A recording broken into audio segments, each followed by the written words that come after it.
Hello there, welcome to this video on ear training. It's a request and I'm going to make two videos. The first video, this one, is on intervals and chord types. Emotional connections is going to be the philosophy basis for all of this. Part 2 is going to be on chord progressions, so hopefully you'll enjoy that as well.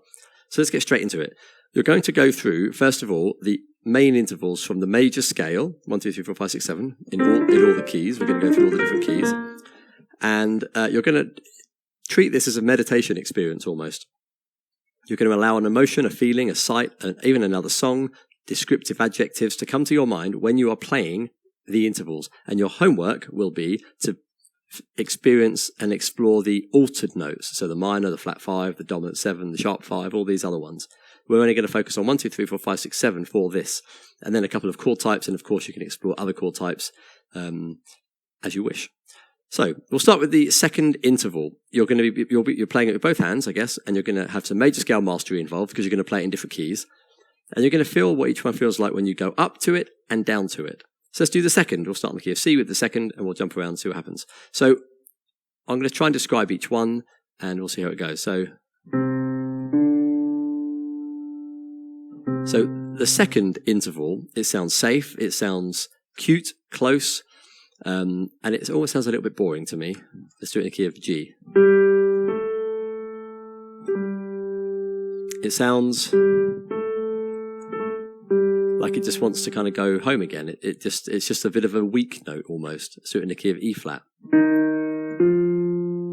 And it's like, okay, that's enough for me. Let me go back again. Almost sounds like the ending of some kind of song. You know what I mean? It sounds like that. So the second is a very easy interval to identify. I'll do it again in A flat. Okay, it's just, okay, what do I do next? Send me home. Very, very easy interval to recognize. The third, for me, I can tell you these before I play them because I know what they feel like already, which is how I'd like it to be for you, and it will be the same for the chord types. The third interval is actually a little bit unstable for me. It's almost like a nervous interval. Now, of course, in chords, it's a stable note. It's a pillar note in triads because it's part of the 1, 3, 5. But when you play it as an interval feeling and you attach an emotion to it, it feels like it doesn't want to be there. Listen, I'll do it in the key of D, up to F sharp. And it's like, okay, what now? I don't like being here.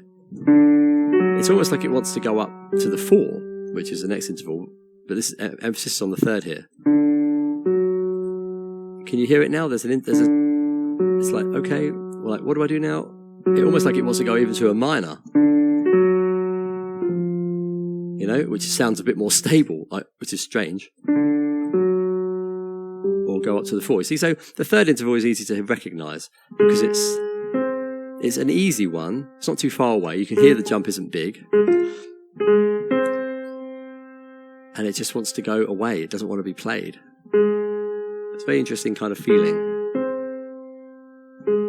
Okay, so 4, very stable. 4 is almost like the root's favourite note. I'll play it from G. It sounds like it's exactly the right note that should follow a root note. I'll do it from E flat to A flat, which is very nice. That sounds like, and that when you connect it to songs, which really, really helps you identify intervals, it sounds like that American melody. You might recognize something like, how does it go? It goes, this one, you know?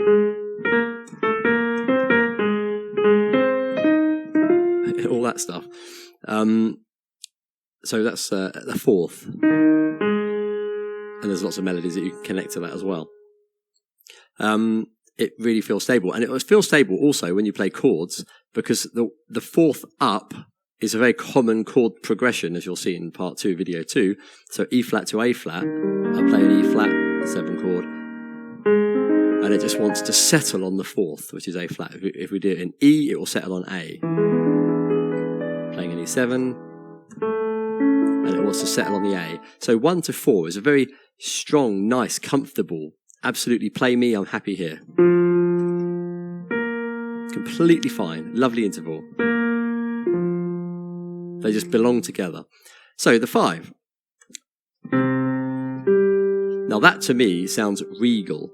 It reminds me of that trumpet call, or do they even call it a trumpet cry? Maybe that sort of London early morning, guard playing the trumpet. It's more sturdy than the third. This is very happy. It just sounds very regal to me. The thing that goes like this one, yeah. So the 5 is a very regal interval to me. Very stable, very regal. Quite easy to hear. And of course it's a very closing sound because it's the most common cadence when you play 5-1. When you play it descending. But let's have a look at the 6th now. 6 is the chord is a jazzy chord, but when you play the 6th note, what note do you feel? What interval emotion?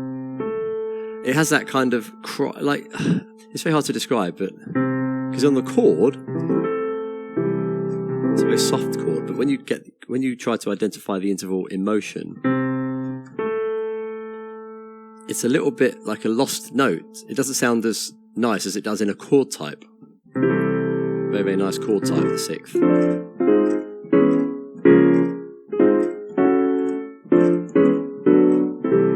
Quite a nice chord, but the interval, it's a little bit of a lost note. It's not. I wouldn't say it's a tension. I'd say it's a discomfort, maybe a little bit lonely. It just wants to. It wants to go somewhere. It's kind of stable, but it's just a little bit kind of weak, Just a sweet, soft, sweet little innocent note up there, which you'll get used to hearing. Because it doesn't sound like the 5. It doesn't sound like the regal sound, which is much stronger. It's much watered down.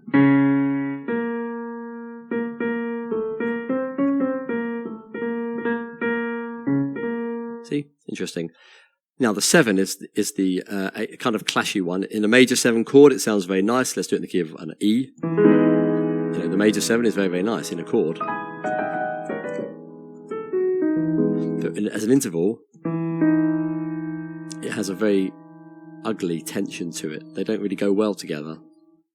A to G sharp. There should be this, along with the 1-5 and the 1-4. This 1-7 should be the 3 that you get the quickest. It sounds very ugly, basically, F to E. It just sounds like the keyboard's or the piano's out of tune a bit, and you're trying to play an octave, but it's just a bit out of tune, so it plays the wrong note, So you're going to go through that in the same way with the altered notes from the major scales and start to identify some chord tone adjectives for that. Now, quickly, the chord types. I'm not going to go through them all. I don't want the video to be too long. But I'll just give you 1, 2, 3, 4, 5. I'll give you 7, I think. First one is major 7. The major 7 feeling, that chord, because when you know what the chord type is by feeling, you know what the intervals are. Secondary knowledge. You imagine the major 7, and you think, oh, it's a major 3rd, minor 3rd, major 3rd, because you just know it by shape. Excuse the frog in my throat. So major 7 is very romantic. It's longing, maybe. It's gentle.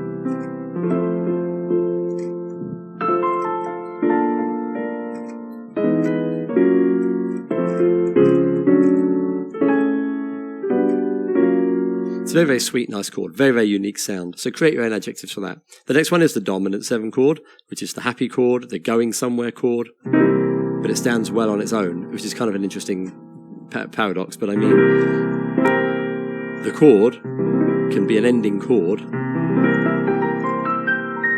And you can end a song like that. But it really does want to go somewhere as well, which is normally up a 4th. Up to F, normally up a 4th. So it's a happy chord with a little leading tension, but it's also quite comfortable and stable. The more you play it, the more you hear it, it's happy. It's not the major 7, which is sweeter. There's no tension, that's happy on its own. That doesn't want to go anywhere, it's fine, it's sweet and nice on its own. So and then the dominant 7 again. It's more raring to go somewhere, like you're revving an engine. It's quite nice. Now the minor 7 is the softer jazz chord.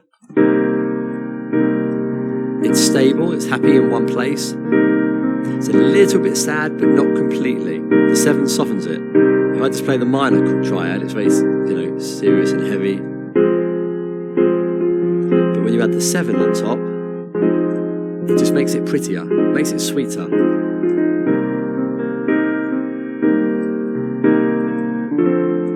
It's a nice chord. So they all sound the same, of course. You get used to playing them in all the different keys, of course. There's another exercise. So minor 7 is a very, very nice chord type, very soft and sweet. Now the other one is the pair of whole diminished and half diminished. The whole diminished is a group of minor thirds. What you could call technically a minor 6 flat 5, but it's not called that. But strangely enough, the half diminished is called a minor 7 flat 5. So strange that the terminology hasn't favoured the minor 6 flat 5 terminology. So the difference is very, very obvious between these two. The half diminished is unstable and cute, but the whole diminished is stable and cute. So half diminished.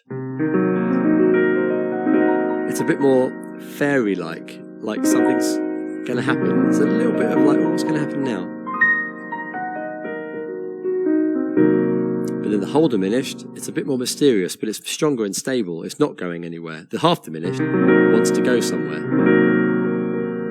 Often down, but there's a nice, sweet, cute tension. But the whole diminished, it's a lot more serious.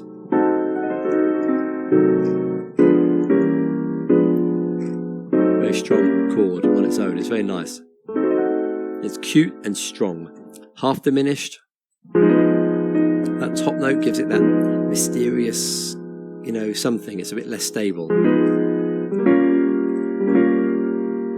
Whole diminished. Stable. Half. Not stable. Whole diminished. Stable. Really differentiate between the two. It's very obvious when you get used to it. Half diminished. Whole diminished. It's more cuddly and warm. And the other two is the augmented triad, which is a very open, going somewhere chord, very unstable. Do it in the key of F. The beginning chord of a song, or the end of a chord to go back to the beginning, E flat, B flat, E. So it's a really unique going somewhere kind of chord, which you should really recognise. And then the other one is the sus4, which is a bit more poppy, but it's a very, very common it's called a sus4 suspended 4, and it's a tension chord. Has to resolve to the third. Nice way to end a song. Elton John uses these chords, E flat. So to really get used to that sus4. You can do other chords if you want as well. So the main point of all this as I close is emotional connections. Adjectives, you might recognise other songs. What can I say? It's just down to emotional connections. And the more you do this with your eyes closed, I think the better it's going to be. Just allow, and then when you want to practice it, of course you can use an app, or find a song. But I think it's quite good to just go on the piano and just play any two notes. That's the 5. I'm not even looking. I promise I'm not looking. I see that's a B in the F sharp now, but that had that regal sound to it,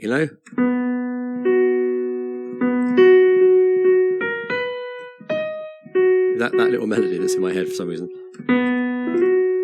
Very, very unique sound, that sound. Let me just do another one. That's a 4th. I don't know what key it is. I haven't got perfect pitch, as you may know. But that is that 4th. It's that kind of safe, happy,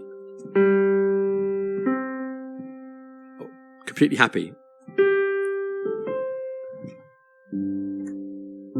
Just a closing sound. So they're very easy to recognise when you instantly have the emotion associated to it. So spend a couple of weeks with that and you'll get better and better. Part 2 is going to be on some chord progressions, some blues things, some jazz things, some pop things. because it's nice to have some progressions in your mind, which you can recognize when you hear songs, because then it will help you also know what chord type it should be. And there's some altered variations there. So yeah, hopefully this has been of use to you. Sorry for the frog in my throat. As always, likes, comments, subscriptions are always welcome. Have a look at my video management website, Waterpeed Syllabus, perhaps Patreon, and all my playlists, and I'll see you in the next video. All the best. Bye for now.